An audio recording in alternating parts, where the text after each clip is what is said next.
ഇപ്പം ത്രെഡ്സിൽ ഏതെങ്കിലുമൊക്കെ പ്രൊഫൈലിൽ അവർ പോസ്റ്റ് ഇടുന്ന സമയത്ത് നിങ്ങൾക്ക് അതിൻ്റെ എല്ലാ നോട്ടിഫിക്കേഷൻസും വേണമെന്നുണ്ടെങ്കിൽ അത് സെറ്റ് ചെയ്യാവുന്നതാണ്.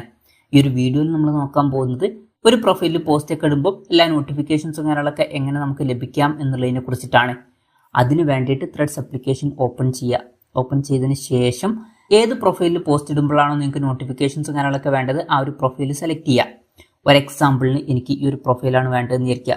ജസ്റ്റ് ആ ഒരു പേരിൽ ക്ലിക്ക് ചെയ്താൽ ആ ഒരു പ്രൊഫൈലിൽ എത്തുന്നതായിരിക്കും. ഇനി അതല്ലാന്നുണ്ടെങ്കിൽ ഇവിടെ സെർച്ച് ബട്ടൺ ഉണ്ട്. ജസ്റ്റ് അതിൽ ക്ലിക്ക് ചെയ്തിട്ട് നിങ്ങൾക്ക് ഇഷ്ടമുള്ള പ്രൊഫൈൽ സെർച്ച് ചെയ്യാവുന്നതാണ്.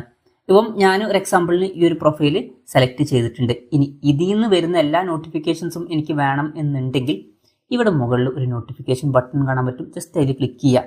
ക്ലിക്ക് ചെയ്യുകയാണെന്നുണ്ടെങ്കിൽ ഫസ്റ്റ് നമ്മളോട് ഫോളോ ചെയ്യാൻ പറയുന്നുണ്ട്. ഫോളോ ക്ലിക്ക് ചെയ്യുക. അത് കഴിഞ്ഞിട്ട് വീണ്ടും ഇതിൽ ക്ലിക്ക് ചെയ്യുക. ക്ലിക്ക് ചെയ്യുകയാണെന്നുണ്ടെങ്കിൽ ഈ ത്രെഡ്സ് റിപ്ലൈസ് ഇതൊക്കെ ടിക്ക് ഇട്ട് കൊടുക്കുക.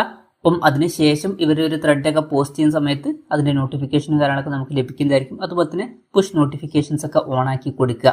അപ്പം ഇങ്ങനെ നമുക്ക് ത്രെഡ്സിൽ ഒരാളുടെ നോട്ടിഫിക്കേഷൻസും കാര്യങ്ങളൊക്കെ ലഭിക്കുന്നതായിരിക്കും. ഈ ഒരു വീഡിയോ നിങ്ങൾക്ക് യൂസ്ഫുൾ ആയി എന്ന് വിചാരിക്കുന്നു. എന്തായാലും ഈ ഒരു വീഡിയോ പറ്റിയിട്ടുള്ള നിങ്ങളുടെ ജെന്യൂൻ ആയിട്ടുള്ള അഭിപ്രായം ജസ്റ്റ് ഒന്ന് കമൻറ്റ് ചെയ്യുക. അതുപോലെ തന്നെ ഇതുപോലുള്ള വീഡിയോസ് നിങ്ങൾ കാണാൻ താല്പര്യമുണ്ടെന്നുണ്ടെങ്കിൽ ഈ ചാനൽ സബ്സ്ക്രൈബ് ചെയ്യാവുന്നതാണ്.